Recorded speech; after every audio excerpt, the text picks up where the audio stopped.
you guys make calls, do you ever rehearse what you're gonna say? Yes. Depends on who I'm talking. If it's somebody I don't know, if it's like some kind of like let's say a call to make an appointment somewhere, I will practice. These are the 36 questions to fall in love. I think the psychology behind this is that, like, when you admit small things, you, like, because this is kind of an admission, right? Yeah. You're admitting that you do something kind of embarrassing. I think slowly it gets, like, more and more embarrassing until, like, what's the greatest trauma you ever went through? And I think this would work to make, like, an instant connection. But the problem with that is, like, in our generation, we're good with instant connections. We're bad with longevity. So in the 1990s, when this theory was made, this probably would have worked. And this will probably still work to make that initial connection.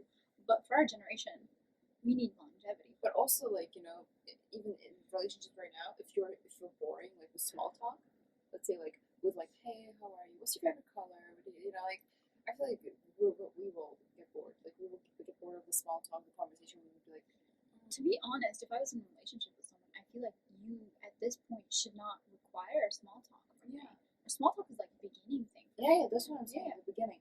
That's the beginning. Oh, that makes sense. Yeah. Okay.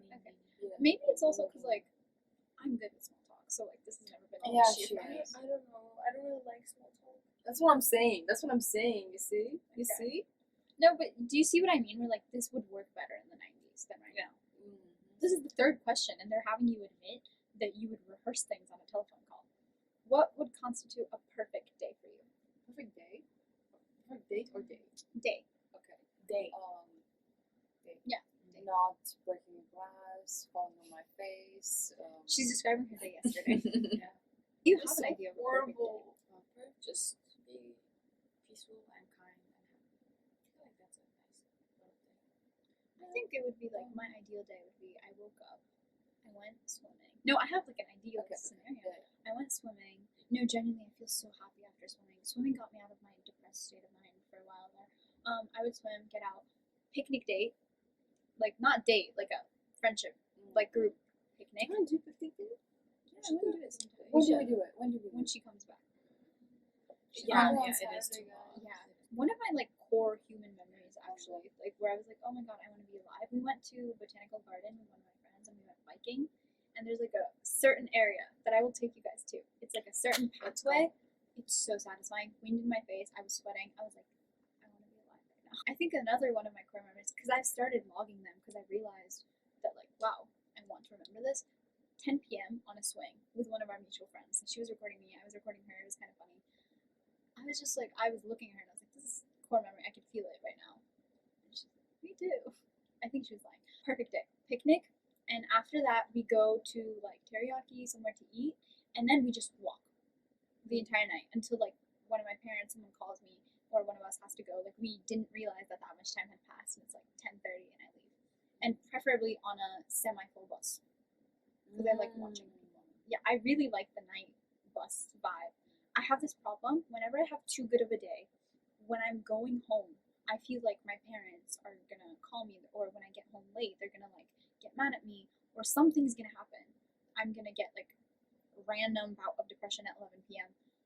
or 3 a.m. in that morning. I feel like something bad is gonna happen to like balance out my perfect day. On my ideal perfect day, I would think about that actually, but when I got home, nothing would happen. It would just be like a good happy day. We are included in your happy day. Actually, if I had to like think about like what was my perfect day like recently, it's probably like the day before my birthday. What did you do the day before your birthday? We were at the bakery. Oh yeah. Oh, we were at the place she loves so hard. Okay, it's not called Coochie Cafe. We just call it Coochie. Should we say? No. Okay. We just call it Coochie Cafe because it's funny. Because It sounds kind of similar. When did you last sing to yourself? Sing? Yesterday in the shower. Okay. I don't know. I think it was this morning when I realized no one was at my house. I don't know. Monica's hair is like a mixture of brown and black. Yours is fully black. Yeah, hers is fully brown. If I was in the middle, it would be like a continuation. It's Yeah, like that's brown, slightly brown, black. When was the last time you sung to someone else? We just did it, but in our previous episode, we were like singing something. Especially we were yesterday in the car, and I asked to like connect my Bluetooth to his car so I can like full on blast the song, really bang bang. Actually, when we started putting bang bang, He's sped up. Yeah, he He's sped started up. speeding up. Our I taxi noticed driver that his average speed was like 60 miles per hour, right? So 60 kilometers per hour, right? But on Bang Bang, I noticed it was like 65. I was like, oh. If you were able to live to the age of 90 and retain either the mind or body of a 30-year-old for the last 60 years of your life, which one would you want? Body.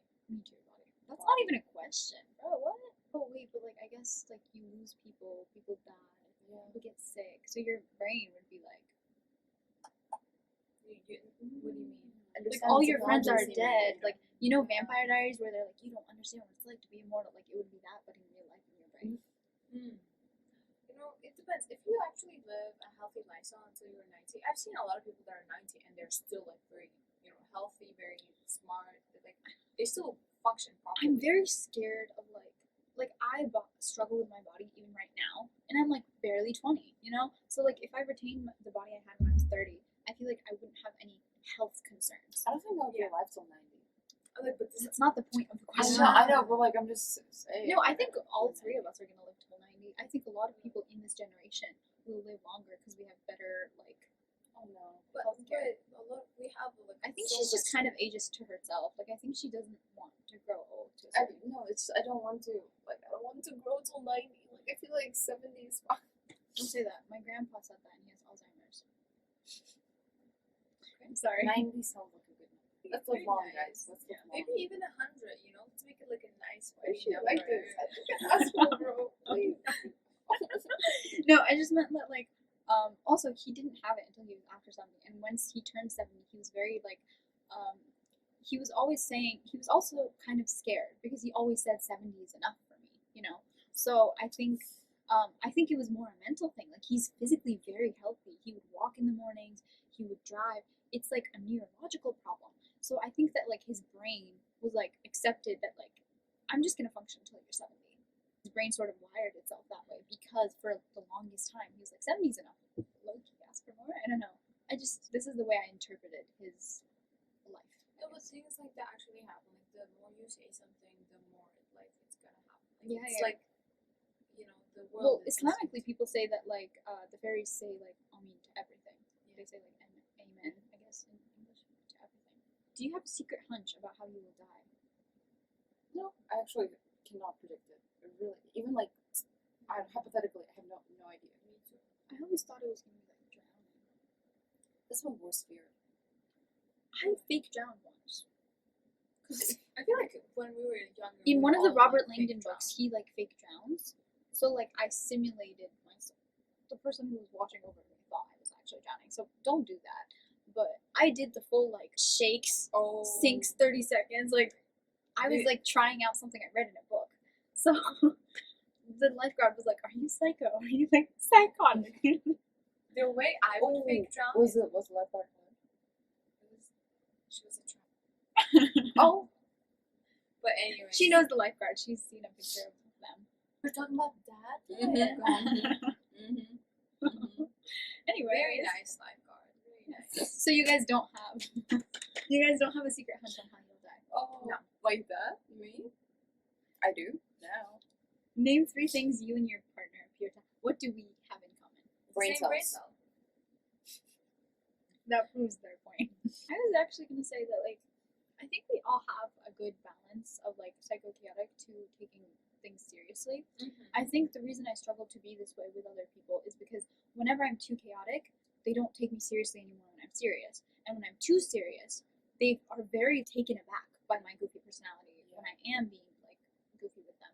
And I think part of the reason we work is because all of us are a little bit like that. Randomly we'll be serious and then randomly we'll be goofy. I think both of you get bored of one-dimensional people. Yes. Or even like two-dimensional people. Y'all need like a little. You need character behind. I've never people. thought about that, you know? I've never thought about if I get bored of one dimensional. I was talking to someone and they were like, "Oh, I'd be out of her league," like I said, and I was like, "Yes, you would, but not in the way you think. You think you're like, oh, you're not physically like in her league, whatever, right? I think you lack like the substance she needs. All her friends, all the people around her, all of them have like very rich cultural backgrounds. They're very smart. They have like their consistency with certain things. She has a consistent high school friend group. It's just like all of the people around you are very rich in their background, in like their education, etc. And I don't think you realize this, but you attract and only retain those types of friendships. Whenever you meet people who aren't that way, I think that you are very surface level with them, and eventually you lose contact with them. That's not something I'm saying she does intentionally. I think that's just the way it happens. It's like 101 how to get ready. It's so sad. Imagine I meet someone and I'm like, nope, not interested. Left.